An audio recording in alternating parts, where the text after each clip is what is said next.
प्रसादालयामध्ये आपण मोफत जेवण देऊ राहिले, 25 रुपये केलं पाहिजे, खरंच पेड केलं पाहिजे. तो पैसा वाचेल, तुम्ही आमच्या मुलांच्या भविष्यासाठी खर्च करा. अख्खा देश इथं येऊन फुकट जेवतोय. भिकारी सगळे महाराष्ट्राचे इथं गोळा झाले, हे योग्य नाही. भिकारी याचा अर्थ साई भक्त ज्यांच्यावर आमची उपजीविका चालते यांना हिंदवण्याचा पाप कोणीच करू शकत नाही. तुम्ही माझ्या भाषणाची जर क्लिप पाहिली तर माझ्या अगोदर माझ्या बरोबर जे ग्रामस्थ बसलेले होते त्यांनी याचा उल्लेख केला, बॅकड्रॉप मधून बोलायला मला लावलं आणि म्हणून मी त्याचा उल्लेख केला. लोकांना भाषणामध्ये मराठी भाषेचे प्रत्येक जण वेगळे वेगळे अर्थ काढतो.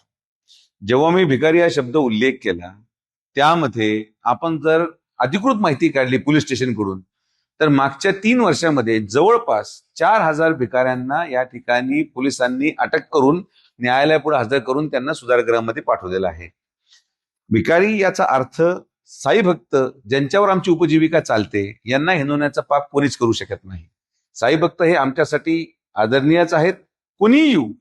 आमचं म्हणणं भिकारी याचा अर्थ भिकारीच आहे जे पोलिसांच्या अहवालामध्ये सांगितलं जातं. एक दुसरा क्रमांक की या ठिकाणी जे बाहेर राज्याचे लोक आलेले आहेत, बिहारचा असेल, त्या ठिकाणी इतर राज्याअंतर्गतच्या इतर भागातले जे गुन्हेगारी प्रवृत्तीचे लोक आहेत, जे कदाचित भिकारीचं सोंग घेतात किंवा रस्त्यावर पडलेले असतात, व्हाईटनर म्हणून एक प्रकार आहे तो वापरून नशा करत असतात, यांनी मुलींची छेड काढणे, यांनी मुलांचे काही कुठला अत्याचार, एक परवाच एक लैंगिक अत्याचाराची घटना घडली.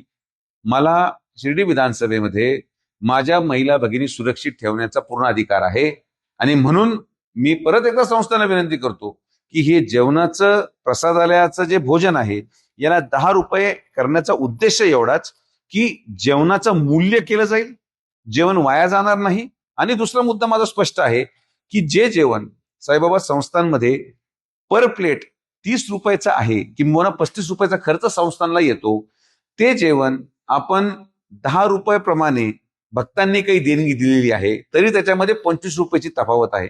एकतर ती तफावत भरून काढावी, कारण की हा खर्च इतर देशातून आलेल्या साई भक्तांचा पैसा आहे आणि या पैशाचा वापर प्रसादापेक्षा आमच्या परिसरातल्या मुलींच्या शिक्षणासाठी व्हावा, शिर्डीच्या विकासासाठी व्हावा, शिर्डीच्या आजूबाजूच्या लगत गावांसाठी व्हावा. याच्यामध्ये मागणी करण्यात कुठलीच चूक नाही. पैशाचा वापर हा योग्य दृष्टिकोनातून, आता मुलींचं शिक्षण होऊ नये असं कोणाची इच्छा आहे? त्यामुळे साई भक्तांना हिंदवण्याचा कोणीही प्रयत्न करत नाही. साई भक्त हे आदरणीयच आहेत.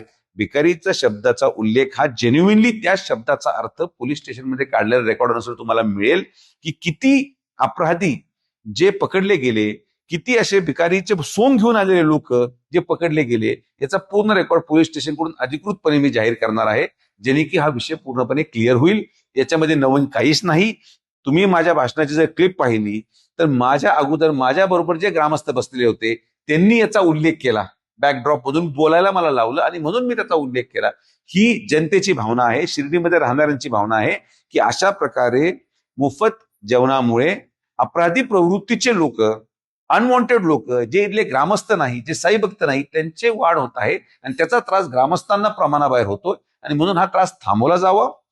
मोफत जेवणामुळे ते जेवणाचं मूल्य नसल्यामुळे हे जेवण अतिरिक्त फेकलं जातं. त्याचा कचऱ्याचं विल्हेवाट करण्याची जबाबदारी शिर्डी नगरपंचायतवर येते. तो भार कमी व्हावा आणि जेवणाचं मूल्य हे 10 रुपये म्हणजे मोफतच आहे, पण 10 रुपये ठेवल्याने त्या जेवणाची योग्य ते मूल्यमापन केलं जाईल आणि संस्थांचा जो पैसा, जो खर्च होतो तो योग्य ठिकाणी वापरला जाईल, असं आमची त्यामध्ये भावना आहे.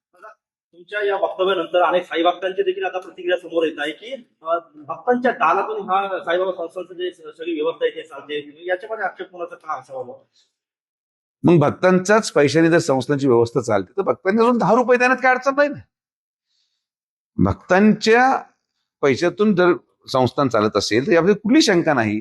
पण साईबाबा संस्थान विश्वास व्यवस्था ज्याची जबाबदारी ही सगळी शिर्डी चालवण्याची आहे, तर शिर्डीमध्ये राहणाऱ्या ग्रामस्थांचा अधिकार नाही का त्या पैशावर? आमच्या जे मुलं मुली आहेत त्यांनी चांगलं शिक्षण घ्यावं, स्पर्धे परीक्षेमध्ये भाग घ्यावं, कोचिंग क्लास सुरू व्हावी, अशी त्यांचा अधिकार नाही का?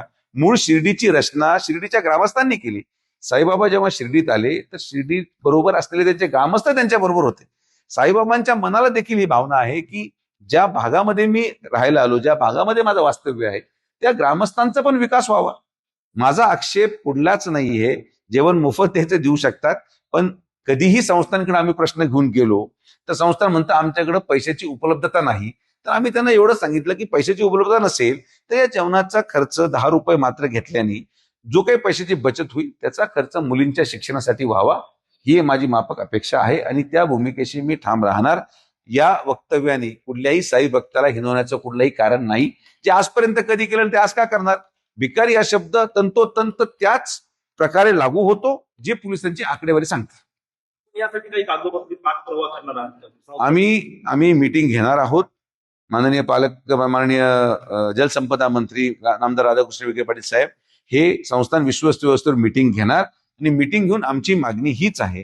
या मागणीचा उद्देश कदाचित बाहेरच्या शिर्डीच्या किंवा शिर्डी विधानसभेच्या आणि तालुक्याच्या बाहेरच्या जनतेला किंवा मीडियाला लक्षात येणार नाही. आम्ही जे सहन करतो शिर्डीमध्ये वाढत्या गुन्हेगारीचा परिणाम, आज आम्ही किती जरी मोठे झालो पण जर माझ्या मुली सुरक्षित नसतील तर मग माझ्या मुली सुरक्षित ठेवण्यासाठी जे बदल संस्थान विश्वास व्यवस्थेमध्ये करणं आवश्यक आहे ते बदलाची मागणी आम्ही नागरिक या नात्याने करत राहणार. कारण की आम्हाला इथं राहायचंय. इतर लोक एक दिवसासाठी येतात निघून जातात, पण आम्हाला राहायचं आहे, आमच्या लोकांना राहायचं आहे आणि म्हणून मला त्यांना सुरक्षित ठेवणं क्रमप्राप्त आहे.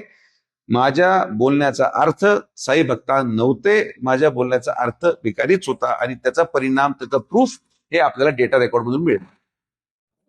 दादा, तुम्ही पण साईबाबा संस्थांच्या प्रसादालयामध्ये अनेक वेळ जेवण केलेलं आहे, आम्ही पाहिलेले आहे. कसं पाहिजे तरी असं बघतो मी शिर्डी प्रसादालयामध्ये गेल्यानंतर 50 रुपये भरून जेवण करतो.